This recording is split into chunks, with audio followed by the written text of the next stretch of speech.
Raid KPID buds act ಅಡಿಯಲ್ಲಿ ನಮ್ಮ ಅಧಿಕಾರಿಗಳು ಪೊಲೀಸ್ ಸಿಬ್ಬಂದಿಯವರ ಜೊತೆ ರೇಡ್ ನಡೆಸ್ತಾ ಇದ್ದೀವಿ. ಆದಿತ್ಯ ರಾಜ್ ಕ್ಯಾಪಿಟಲ್ ಅಂತ ಒಂದು ಸಂಸ್ಥೆ ಮೇಲೆ ಈ ರೇಡ್ವನ್ನು KPID ಬಡ್ಸ್ ಕಾನೂನು ಅಡಿಯಲ್ಲಿ ಮಾಡಲಾಗ್ತಿದೆ. ನಿನ್ನೆ ರಾತ್ರಿ ಇದರ ಮೇಲೆ FIR ಆಗಿದೆ. ಇದರ ಡೀಟೇಲ್ಸ್ ಏನಿದೆ ಅದನ್ನು ಸ್ಪಷ್ಟವಾಗಿ ತಮ್ಮ ಪ್ರೇಕ್ಷಕರಿಗೆ ಗೊತ್ತಾಗಬೇಕಂತ ಹೇಳಿ ಈ ಒಂದು ಸುದ್ದಿಗೋಷ್ಠಿಯನ್ನು ನಾವು ಕರೆದಿದ್ದೇವೆ. ಈ ಹಿಂದೆ ಇನ್ನೊಂದು ಇದೇ ರೀತಿಯ ಒಂದು ಪಾನ್ಸಿ ಸ್ಕೀಮ್ ನಮ್ಮ ಜಿಲ್ಲಾ ಮಟ್ಟದ ಸ್ಕ್ಯಾಮ್ ಸೆಲ್ಗೆ ನಮಗೆ ಮಾಹಿತಿ ಸಿಕ್ಕಿದೆ. ಅದರ ಜೊತೆ ಪೊಲೀಸ್ ಇನ್ಫಾರ್ಮೇಷನ್ನು, ಪೊಲೀಸ್ ರಿಪೋರ್ಟ್ ಮಾನ್ಯ ಪೊಲೀಸ್ ಆಯುಕ್ತರಿಂದ ನನಗೆ ಸಿಕ್ಕಿದೆ. ಅದರ ಪ್ರಕಾರ ಶಿವಮ್ ಅಸೋಸಿಯೇಟ್ಸ್ ಮೇಲೆ ನಾವು ಒಂದು ದಾಳಿಯನ್ನು ಆವಾಗ ಮಾಡಿದ್ವಿ. ಅದು ಭಾಳ ಸಕ್ಸಸ್ಫುಲ್ ದಾಳಿ ಇತ್ತು. ಅದರಲ್ಲಿ ಎಲ್ಲ ನಮ್ಮ ಮಾಧ್ಯಮದ ಸಮಿತರು ಎಲ್ಲರೂ ಅದನ್ನು ಅಪ್ರಿಷಿಯೇಟ್ ಮಾಡಿದ್ದಾರೆ. ಹಾಗೂ ಜನರಿಗೆ ಈ ರೀತಿಯ ಸ್ಕ್ಯಾಮ್ಸ್ ಬಗ್ಗೆ ಮಾಹಿತಿಯನ್ನು ಒದಗಿಸಲಿಕ್ಕೆ ಅದೊಂದು ಮಾದರಿಯಾಗಿದೆ. ಅದೇ ರೀತಿ ಆವಾಗ ನಾನು ಹೇಳಿದ ಹಾಗೆ ನಮ್ಮ ಕಡೆ ಇನ್ನೂ ಮಾರ್ಕೆಟ್ ಇಂಟೆಲಿಜೆನ್ಸ್ ಮುಖಾಂತರ ಬೇರೆ ಬೇರೆ ಸಂಸ್ಥೆಗಳು ಈ ರೀತಿಯ ಪಾನ್ಸಿ ಸ್ಕೀಮ್ಸ್ ನಡೆಸ್ತಾ ಇದ್ದಾವೆ ಅಂತ ಹೇಳಿ ನಮ್ಮ ಕಡೆ ಮಾಹಿತಿ ಇತ್ತು. ಅದರಂತೆ ನಾವು ಮತ್ತೆ ಪೊಲೀಸ್ ಆಯುಕ್ತರಿಂದ ಒಂದು ರಿಪೋರ್ಟ್ ತರಿಸ್ಕೊಂಡು ಮಾನ್ಯ ಪೊಲೀಸ್ ಆಯುಕ್ತರು ನನಗೆ ರಿಪೋರ್ಟ್ ಕೊಟ್ಟಿದ್ದಾರೆ. ಹಾಗೂ ನಮಗೆ ಸೆಬಿ ಮತ್ತು RBI ಇನ್ಪುಟ್ಸ್ ಇದ್ದಾವೆ. ಇದರ ಮೇಲೆ ನಾವೊಂದು ಲೋಕಲ್ ಎಂಕ್ವೈರಿ ಮಾಡಿಕೊಂಡು ಫೈನಲಿ 2 days ಬ್ಯಾಕ್ ನಾವು ಈ ರೇಡ್ವನ್ನು ಶುರು ಮಾಡಿದ್ವಿ. ಇದರಲ್ಲಿ KPID ಕಾನೂನು ಅಡಿಯಲ್ಲಿ ಹಾಗೂ ಬಡ್ಸ್ ಕಾನೂನು ಅಡಿಯಲ್ಲಿ 1/6/2026ಗೆ ಜಿಲ್ಲಾಧಿಕಾರಿಯಾಗಿ ನಾನು ಆದೇಶವನ್ನು ಹೊರಡಿಸ್ತೀನಿ. ಉಪವಿಭಾಗಾಧಿಕಾರಿ ಬೆಳಗಾವಿ ಅವರಿಗೆ ನಾವು ಈ ಎಂಕ್ವೈರಿ ಆಫೀಸರ್ ಅಂತ ನಾವು ನೇಮಕ ಮಾಡ್ತೀವಿ. ಅವರು ಹೋಗಿ ಎಲ್ಲ ಕಡೆ ಸರ್ಚ್ ಮಾಡ್ತಾರೆ. ಈಗ ಈ ಒಂದು ಸ್ಪೆಷಲ್ ಆದಿತ್ಯರಾಜ್ ಪ್ರಕರಣದಲ್ಲಿ ಒಂದು ಸ್ಪೆಷಲ್ ಫೀಚರ್ ಏನಂದ್ರೆ, ಮಾರ್ಕೆಟ್ ಇಂಟೆಲಿಜೆನ್ಸ್ ಪ್ರಕಾರ ಅವರು 2 ರೀತಿಯ ಕೆಲಸಗಳು ಮಾಡ್ತಾರೆ. ಒಂದು ಏನಂದ್ರೆ, ಅವರು ಫಂಡ್ ರೇಸಿಂಗ್ ಆಕ್ಟಿವಿಟಿ ಅಂತ ಹೇಳ್ತಾರೆ. ನಾನೊಬ್ಬ ಫಂಡ್ ರೇಸರ್, ನಾವು ಫಂಡ್ ರೇಸಿಂಗ್ ಮಾಡ್ತೀವಿ, ಇನ್ವೆಸ್ಟ್ಮೆಂಟ್ ಆಪರ್ಚುನಿಟಿ ನಾವು ನಿಮಗೆ ಕೊಡ್ತೀವಿ ಅಂತ ಹೇಳ್ತಾರೆ. KPID ಕಾನೂನು ಅಡಿಯಲ್ಲಿ ಇದು ಡೆಪಾಸಿಟ್ ಅಂತ ಡೆಫಿನಿಷನ್ ಅಡಿಯಲ್ಲಿ ಬರುತ್ತೆ ಬರಲ್ಲ ಅಂತ ಪ್ರಶ್ನೆ ಬಂದಾಗ ನಾವು ನಮ್ಮ ಕಮಿಟಿನಲ್ಲಿ ಡಿಸ್ಕಸ್ ಮಾಡಿ, ಇದು ಡೆಪಾಸಿಟ್ ಅಂತ ಡೆಫಿನಿಷನ್ ಅಲ್ಲಿ ಯಾಕೆ ಬರುತ್ತೆ ಅಂದ್ರೆ, ಇವರು ಫಂಡ್ ರೇಸ್ ಮಾಡಿ ಯಾವುದೇ ರಿಸ್ಕ್ ಬಗ್ಗೆ ಡಿಸ್ಕ್ಲೋಸ್ ಮಾಡಲ್ಲ. ಇವರ ಕಡೆ ಯಾವುದೇ ಸೆಬಿ ಹಾಗೂ RBI ಪರ್ಮಿಷನ್ಸ್ ಇರಲ್ಲ. ಮೂರನೇ ವಿಚಾರ, ಬಹಳ ಬಹುಮುಖ್ಯ ವಿಚಾರ, ಇವರು assured rate of return promise ಮಾಡ್ತಾರೆ. ಅದು high rate of return promise ಮಾಡ್ತಾರೆ. ಮೊನ್ನೆ ಆ ಸ್ಕ್ಯಾಮ್ ಅಲ್ಲಿ ತಿಂಗಳಿಗೆ 3% ಇತ್ತು. ಈ ಒಂದು ಪಾನ್ಸಿ ಸ್ಕ್ಯಾಮ್ ಅಲ್ಲಿ ತಿಂಗಳಿಗೆ 5% ನಾವು ರಿಟರ್ನ್ ಕೊಡ್ತೀವಿ, ಅಶ್ಯೂರ್ಡ್ ರಿಟರ್ನ್ ಕೊಡ್ತೀವಿ ಅಂತ ಹೇಳಿ ಅವರು ಆ ಒಂದು ಆಮಿಷವನ್ನು ತೋರಿಸ್ತಾರೆ. ಈಗ ಇದು ಇವರು ಏನು ಒಂದು ಇವರು ಲೆವರೇಜ್ ಫಂಡಿಂಗ್ ಅಗ್ರಿಮೆಂಟ್ ಅಂತ ಹೇಳಿ ಒಂದು ಅಗ್ರಿಮೆಂಟ್ನು ಈ ನಮ್ಮ ಠೇವಣಿದಾರರ ಜೊತೆ ಮಾಡಿಕೊಡ್ತಾರೆ. ಲೆವರೇಜಿಂಗ್ ಫಂಡ್ ಅಗ್ರಿಮೆಂಟ್ ಅಲ್ಲಿ ಇವರು ರಿಸ್ಕ್ಸ್ ಬಗ್ಗೆ ಮಾತಾಡೋದು. ಇವರ ಕಡೆ ಡೆಪಾಸಿಟ್ ತಗೊಳ್ಳಿಕ್ಕೆ ಲೆವರೇಜ್ ಫಂಡಿಂಗ್ ಅಗ್ರಿಮೆಂಟ್ LFA ಅಂತ ಹೇಳ್ತಾರೆ. ಇದರದ್ದು ಏನು ಟ್ರಾನ್ಸ್ಲೇಷನ್ ಇದೆ ತಮಗೆ ಹೇಳ್ತೀನಿ. ಲೆವರೇಜಿಂಗ್ ಫಂಡ್ ಅಗ್ರಿಮೆಂಟ್ ಅಂತ ಮಾಡಿಕೊಂಡು ಇದರಲ್ಲಿ fixed monthly return of 5% principal plus 5% interest for 20 months ಅಂತ ಹೇಳಿ ಲಾಕ್ ಇನ್ ಪೀರಿಯಡ್ ಆಗ್ತದೆ. ಆ ಒಂದು line is a clear example of mischief under KPID ಕಾನೂನು ಅಡಿಯಲ್ಲಿ ಇದು ಇಲ್ಲಿಗ್ಯಾಲಿಟಿ ರೇಂಜ್ಗೆ ಬರುತ್ತೆ.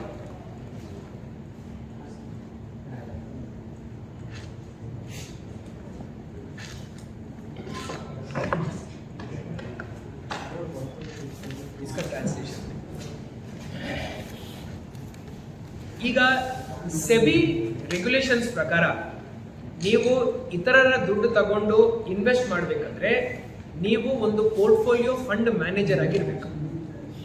ಈ Aditya Raj capital portfolio fund manager ಅಲ್ಲ. ಪೋರ್ಟ್ಫೋಲಿಯೋ ಫಂಡ್ ಮ್ಯಾನೇಜರ್ ಇದ್ದಾಗ ನೀವು ಮಾರ್ಕೆಟ್ ಅಲ್ಲಿ ಇರುವಂತ ರಿಸ್ಕ್ಸ್ ಬಗ್ಗೆ ಇನ್ವೆಸ್ಟರ್ಸ್ಗೆ ಹೇಳಬೇಕು.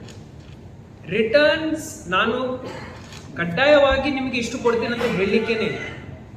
ಆದರೆ ಇವರ ಸ್ಕೀಮಲ್ಲಿ ಇವರು ಸೆಬಿನಲ್ಲಿ ರಿಜಿಸ್ಟರ್ಡು ಇಲ್ಲ, ಜೊತೆನಲ್ಲಿ ಪ್ರಿನ್ಸಿಪಲ್ಲು ಕೊಡ್ತೀವಿ, 5% ತಿಂಗಳಿಗೆ ನಾವು ರಿಟರ್ನ್ ಅಶ್ಯೂರ್ಡ್ ಆಗಿ ಕೊಡ್ತೀವಿ ಅಂತ ಹೇಳ್ತಾರೆ.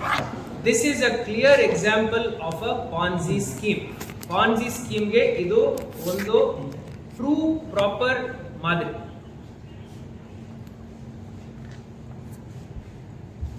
ಈಗ ನಾವು ಈ ಎಂಕ್ವೈರಿ ಮಾಡುವಾಗ ಪೊಲೀಸ್ ಆಯುಕ್ತರ ಜೊತೆ ನಾವು ಡಿಸ್ಕಸ್ ಮಾಡಿಕೊಂಡು ಎಲ್ಲೆಲ್ಲಿ ಇವರ ಸಂಸ್ಥೆಗಳಿದ್ದಾವೆ ಅದನ್ನು ನಾವು ಇನ್ಫಾರ್ಮೇಶನ್ ಗ್ಯಾದರ್ ಮಾಡಿದ್ದೀವಿ. ಒಂದೇ ಸತಿ ಎಲ್ಲ ಕಡೆ ರೇಡ್ ಆಗಬೇಕಂತ ಹೇಳಿ ನಾವು ರೇಡ್ನು ಮಾಡಿದ್ದೀವಿ. ಸದ್ಯಕ್ಕೆ ಸರಿಸುಮಾರು 6,500 ಜನ ಇನ್ವೆಸ್ಟರ್ಸ್ ಇದರಲ್ಲಿ ಇನ್ವಾಲ್ವ್ ಇದ್ದಾರೆ, ಇದರಲ್ಲಿ ವಂಚಿತರಾಗಿದ್ದಾರೆ ಅಂತ ಹೇಳಿ ನಮಗೆ ಪ್ರಿಲಿಮಿನರಿ ರಿಪೋರ್ಟಲ್ಲಿ ಗೊತ್ತಾಗಿದೆ ಪ್ರೈಮಾ ಫೇಸಿ. ಇದಲ್ಲದೆ ಸರಿಸುಮಾರು 50 ಕೋಟಿ ಮೀರಿ ಈ ಒಂದು ಇಶ್ಯೂ ಇದೆ. 50 ಕೋಟಿ ಅಂತ ಯಾಕೆ ಮತ್ತೆ ಹೇಳ್ತಾ ಇದ್ದೀನಿ ಅಂದರೆ, 50 ಕೋಟಿ ಮೀರಿ ಹೋಗಿದೆ ಅಂದರೆ ಇದು ನಾವು CIDಗೆ ಶಿಫ್ಟ್ ಮಾಡ್ತೀವಿ. ಬಟ್ ಪ್ರಿಲಿಮಿನರಿ ಎಂಕ್ವೈರಿ ಪ್ರೈಮಾ ಫೇಸಿ ಇದು ಮಚ್ ಮೋರ್ ದ್ಯಾನ್ ಅದಕ್ಕಂತ ಒಂದು 4-5 ಪಟ್ಟು ಜಾಸ್ತಿ ದೊಡ್ಡ ವಿಚಾರ ಆಗಿರುತ್ತದೆ. ಈಗ ಫಂಡ್ ರೇಸರ್ ಅಂತ ಏನು ಪದ ಉಪಯೋಗ ಮಾಡ್ತಾರೆ, ಇದು ಆರ್ಟಿಫಿಷಿಯಲ್ ಗ್ಯಾರಂಟಿ ಕೊಡೋ ಒಂದು ಪದ. ನೀವು ಫಂಡ್ ರೇಸ್ ಮಾಡಿ ನೀವು ಎಲ್ಲಿ ಇನ್ವೆಸ್ಟ್ ಮಾಡ್ತೀರಾ ಆ ಒಂದು ಡಿಸ್ಕ್ಲೋಜರ್ ನೀವು ಇನ್ವೆಸ್ಟರ್ಗೆ ಮಾಡಲಿಲ್ಲ ಅಂದರೆ this falls under the category of artificial guarantee. ಜೊತೆಯಲ್ಲಿ misrepresentation of financial viability, it attracts section 3 fraudulence ಅಂತ ಹೇಳಿ ಸೆಕ್ಷನ್ 3 ಅಟ್ರಾಕ್ಟ್ ಆಗುತ್ತೆ. ಇನ್ನೊಂದು ವಿಚಾರ ಏನಂದ್ರೆ lack of transparency, confidentiality clause ಇರುತ್ತೆ. ನೀವು ಏನೇನು ನೀವು ಅಲ್ಲಿ ಮಾಡ್ತಿರೋ ನಿಮ್ಮಿಬ್ಬರ ಮಧ್ಯದಲ್ಲಿ ಇರಬೇಕು. ಆದರೆ ಮಾದರಿ ಅಗ್ರಿಮೆಂಟ್ಸ್ ನಾವು ನೋಡುವಾಗ ಏನೂ ಹೇಳಲ್ಲ, ನೀವು ನಮಗೆ ದುಡ್ಡು ಕೊಡಿ ನಾವೆಲ್ಲೋ ಹಾಕ್ತೀವಿ. ಡಿಸ್ಕ್ಲೋಷರ್ ಆಫ್ ರಿಸ್ಕ್ ಅನ್ನೋದು ಒಂದು major element which also attracts KPI. Finally promissory note and security check ಇದೊಂದು ಇನ್ವೆಸ್ಟರ್ಗೆ ಅವರು ಇಶ್ಯೂ ಮಾಡ್ತಾರೆ. ಇದು ಆರ್ಟಿಫಿಷಿಯಲ್ ಅಶ್ಯೂರೆನ್ಸ್ ಆಫ್ ರೀಪೇಮೆಂಟ್ ಆಗುತ್ತೆ. Plus evidence of deposit accepted ನಮಗೆ ಇದರ ಮುಖಾಂತರ ಗೊತ್ತಾಗುತ್ತೆ. ಸೊ ಇದೆಲ್ಲ ಪ್ರಿಲಿಮಿನರಿ ಮಾಹಿತಿ ಇಟ್ಕೊಂಡು prima facie information as per market intelligence, as per the detailed report submitted by police commissioner ನಾವು ಈ ರೇಡ್ವನ್ನು ಮಾಡಿದ್ದೀವಿ. ಬಹಳ ಸಕ್ಸಸ್ಫುಲ್ ರೇಡ್ ಇದೆ. ನಿನ್ನೆ ರಾತ್ರಿ FIR ಬುಕ್ ಮಾಡಿದ್ದೀವಿ. KPID ಕಾನೂನಲ್ಲಿ ನಾನು AC ಅವರಿಗೆ ಆಥರೈಸ್ ಮಾಡ್ತೀನಿ, ಅವ್ರು ಹೋಗಿ ರೇಡ್ ಮಾಡ್ತಾರೆ, ರೇಡ್ ಮಾಡಿ ನನಗೆ ರಿಪೋರ್ಟ್ ಮಾಡ್ತಾರೆ. ನಾನು ರಿಪೋರ್ಟ್ ಮೇಲೆ ನಾನು ಅದರ ಮೇಲೆ ಕೂತ್ಕೊಳ್ಳಿಕ್ಕೆ ಆಗಲ್ಲ. ಇಮಿಡಿಯೇಟ್ಲಿ ಏನು ರಿಪೋರ್ಟ್ ನನ್ನ ಕಡೆ ಬರುತ್ತೆ ತಕ್ಷಣವೇ ನಾನು ಅದು ಸ್ಟೇಟ್ಗೆ ಫಾರ್ವರ್ಡ್ ಮಾಡಬೇಕಾಗುತ್ತೆ ಟು ಕಾಂಪಿಟೆಂಟ್ ಅಥಾರಿಟಿ. ನಿನ್ನೆ ನನಗೆ ಈ ರಿಪೋರ್ಟ್ 6 ಗಂಟೆಗೆ ಬಂದಿದೆ. 6:15 ಒಳಗಡೆ ನಾನು ಈ ರಿಪೋರ್ಟನ್ನು ಸ್ಟೇಟಲ್ಲಿ ಅಪರ ಮುಖ್ಯ ಕಾರ್ಯದರ್ಶಿ ಕಂದಾಯ ಇಲಾಖೆಯವರಿಗೆ ನಾನು ಆಲ್ರೆಡಿ ಕಳಿಸ್ಬಿಟ್ಟಿದ್ದೆ. ಅಲ್ಲಿ ಅವರು ಇವತ್ತು ಅಥಾರಿಟಿಯನ್ನು ನೋಡಲ್ ಆಫೀಸರ್ ಪೊಲೀಸ್ ಠಾಣೆಯಲ್ಲಿ ಬರ್ಡ್ಸ್ ಆಕ್ಟ್, KPID ಆಕ್ಟ್ ಮತ್ತು ಭಾರತೀಯ ನ್ಯಾಯ ಸಂಹಿತ ಇವರ ಸೆಕ್ಷನ್ ಅಡಿಯಲ್ಲಿ ಪ್ರಕರಣ ದಾಖಲು ಮಾಡಲಾಗಿದೆ. ಈ ರೇಡ್ ಮಾಡುವಾಗಲೇ ಏನು ಗೊತ್ತಾಗಿದೆ ಅಂದರೆ ಇವರು ಕೆಲವು ಕಂಪ್ಯೂಟರ್ಸ್ಗೆ ಫಾರ್ಮ್ಯಾಟ್ ಕೂಡ ಮಾಡಿದ್ದಾರೆ. ಸೊ ಡಿಸ್ಟ್ರಕ್ಷನ್ ಆಫ್ ಎವಿಡೆನ್ಸ್ ಕೂಡ ಈ ಪ್ರಕರಣದಲ್ಲಿ ಆಗಿದೆ. ಸೊ ಸೆಕ್ಷನ್ 238 ಕೂಡ ಈ FIRನಲ್ಲಿ ದಾಖಲು ಮಾಡಲಾಗಿದೆ. ಈ FIR 3 company, Adityaraj capitals, Adityaraj global communities, Adityaraj securities ಮತ್ತು 6 ಆಫೀಸ್ ಬೇರರ್ಸ್ ಮತ್ತು ಇತರರು ಈ ಥರ ಪ್ರಕರಣ ದಾಖಲು ಮಾಡಲಾಗಿದೆ. ಮೇನ್ ಆರೋಪಿ ಬಾಲರಾಜ್ ಮಾನೆ CEO, ಇವನು ಆಬ್ಸ್ಕಾಂಡಿಂಗ್ ಇದ್ದಾನೆ. ಅವನಿಗೆ ಹಿಡ್ಕೊಳ್ಳಕ್ಕೆ ನಾವೊಂದು ವಿಶೇಷ ತಂಡ ಕೂಡ ರಚನೆ ಮಾಡಿದ್ದೀವಿ.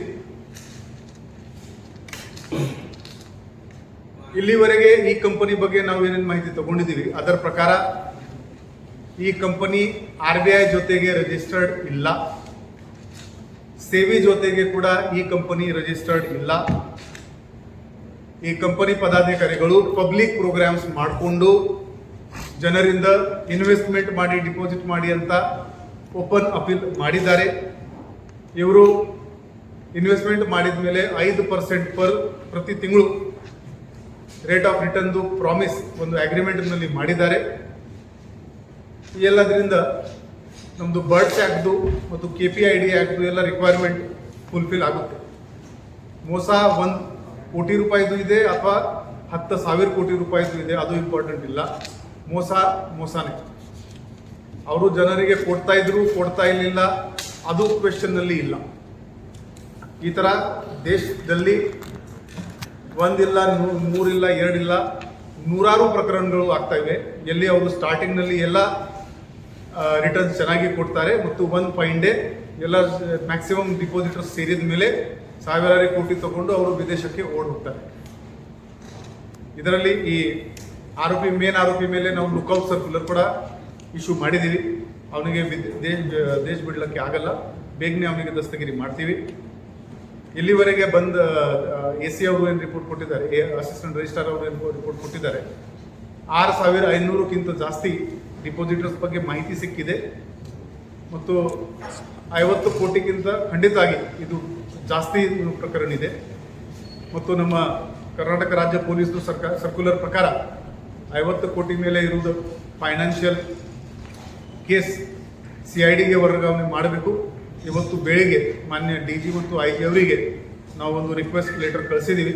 ಬಹುಶಃ ಇವತ್ತು ಅಥವಾ ನಾಳೆ ಈ ಕೇಸ್ CIDಗೆ ವರ್ಗಾವಣೆ ಆಗುತ್ತೆ. ಅಲ್ಲಿವರೆಗೆ ಈಗಾಗಲೇ ನಾವು ಈ ಪ್ರೆಸ್ ಮೀಟ್ ಮಾಡುವಾಗಲೇ ನಮ್ಮ ಅಧಿಕಾರಿಗಳು 3 ಬೇರೆ ಬೇರೆ ತಂಡದಲ್ಲಿ ಆ ಕಂಪನಿದು ಕಚೇರಿಗಳನ್ನು ರೇಡ್ ಮಾಡಿಕೊಂಡು ದಾಖಲಾತಿಗಳು ಮತ್ತು ಮೊಬೈಲ್, ಟ್ಯಾಬ್ಲೆಟ್ಸ್ ಮತ್ತು ಲ್ಯಾಪ್ಟಾಪ್, ಡೆಸ್ಕ್ಟಾಪ್ ಎಲ್ಲ ಸೀಸ್ ಮಾಡ್ತಾ ಇದ್ದಾರೆ.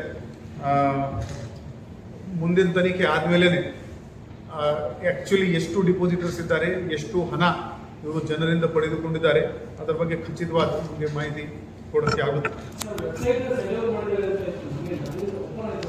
ಇಲ್ಲ, ಇದು ಈ ಕಂಪನಿಗೆ ಸರ್ಪ್ರೈಸ್, ಎಲಿಮೆಂಟ್ ಆಫ್ ಸರ್ಪ್ರೈಸ್ ನಮ್ಮ ಹತ್ರ ಇರಲಿಲ್ಲ. ಶಿವಮ್ ಅಸೋಸಿಯೇಟ್ಸ್ ಆದಮೇಲೆ ಈ ಕಂಪನಿಯವರು ಭಾಳ ಅಲರ್ಟ್ ಆಗಿಬಿಟ್ಟಿದ್ದಾರೆ. ಇವರು ಬೇರೆ ಬೇರೆ ನಮ್ಮ ಲೀಗಲಿ ಹೇಗೆ ಸೇಫ್ ಆಗಬೇಕು ಅಂತ ಪ್ರಯತ್ನ ಮಾಡಿದ್ದಾರೆ ಅಂತ ನಮಗೆ ಅನ್ನಿಸ್ತಾ ಇದೆ. ಮತ್ತು ಮೋಸ್ಟ್ ಇಂಪಾರ್ಟೆಂಟ್ ಏನಿದೆ ಅಂದರೆ ಇವರು ಕೋಆಪರೇಟ್ ಮಾಡ್ತಾ ಇಲ್ಲ. ಇವರದ್ದು ಯಾರ್ಯಾರು ಪದಾಧಿಕಾರಿಗಳು ಇದ್ದಾರೆ ಬಿಲ್ಕುಲ್ ಕೋಆಪರೇಟ್ ಮಾಡ್ತಾ ಇಲ್ಲ. ಅದರಿಂದ ಸ್ವಲ್ಪ ಡಿಲೇ ಕೂಡ ಆಗ್ತಾ ಇದೆ ಪ್ರೊಸೆಸ್ನಲ್ಲಿ. ಆದರೆ ನಾವು ನಮ್ಮ ಡಿಜಿಟಲ್ ಇನ್ವೆಸ್ಟಿಗೇಷನ್ ಟೀಮ್ ಮೇಲೆ ನಮಗೆ ನಂಬಿಕೆ ಇದೆ. ಇವ್ರ ಸಿಸ್ಟಮ್ ಸೀಸ್ ಮಾಡಿಕೊಂಡು ಇಮೇಜಿಂಗ್ ಮಾಡಿಕೊಂಡು ಏನು ನಮಗೆ ಡಿಜಿಟಲ್ ಡೇಟಾ ನಮ್ಮ ಕೈಯಲ್ಲಿ ಬರುತ್ತೆ, ಆವಾಗ ಒಟ್ಟು ಎಷ್ಟು ಡಿಪಾಸಿಟರ್ಸ್ ಇದ್ದಾರೆ, ಎಷ್ಟು ಫ್ರಾಡ್ ಅಮೌಂಟ್ ಇದೆ, ಅದು ಎಲ್ಲ ಮಾಹಿತಿ ಬರುತ್ತೆ. ಸರ್, ಎಂಪ್ಲಾಯೀಸ್ ಏನಾದರೂ ಕಸ್ಟಡಿ ತೊಗೊಳಕ್ಕೆ ಅವಕಾಶ ಇದೆ ಪ್ರಕರಣದಲ್ಲಿ? ಇನ್ನು ನಾವು ಬರೀ ವಿಚಾರಣೆ ಮಾಡ್ತಾ ಇದ್ವಿ, ಇನ್ನು ಯಾರಿಗೆ ನಾವು ಕಸ್ಟಡಿಯಲ್ಲಿ ತಗೊಳ್ಳಿಲ್ಲ. We are also not in rush. First culpability ನಾವು ಎಸ್ಟಾಬ್ಲಿಷ್ ಮಾಡ್ತೀವಿ, ಆಮೇಲೆ ದಸ್ತಗಿರಿ ಮಾಡ್ತೀವಿ. ಹೌದು, ಅದು FIR ನಲ್ಲಿ ನಾವು ಹೆಸರು ನಮ್ಮ ಹೆಸರು ಬಂದಿದೆ ಸರ್. ಯಾರ್ಯಾರು ಮೇನ್ ಜನ ಇದ್ದಾರೆ who are in know of the things ಮತ್ತು ಯಾರು ಕೋಆಪರೇಟ್ ಮಾಡ್ತಾ ಇಲ್ಲ ಅವರ ಹೆಸರು ನಮ್ಮ FIR ನಲ್ಲಿ ಇದೆ. ಓಕೆ, ಅವ್ರು ಲೋಕಲ್ ಯಾರು ಡೈರೆಕ್ಟ್ ಇದ್ದಾರೆ, ಎಲ್ಲ out of state sir? Mostly local ಇದ್ದಾರೆ, ಇವರು ಬೆಳಗಾವಿಯಲ್ಲಿ ಇದ್ದಾರೆ. ಎಸ್, ಅವರದ್ದು ಕೂಡ ವಿಚಾರಣೆ ನಡ್ತಾ ಇದೆ. ಅವರ ವಿರುದ್ಧ ಎವಿಡೆನ್ಸ್ ಸಿಕ್ಕಿದ ತಕ್ಷಣ ನಾವು ಮುಂದಿನ ಕ್ರಮ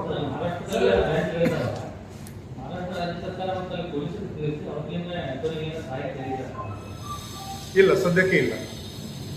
ನೇರವಾಗಿ ನಮಗೆ ಈ ಥರ ಕಮ್ಯುನಿಕೇಶನ್ ಕೂಡ ಮಾಡೋಕ್ಕೆ ಆಗಲ್ಲ.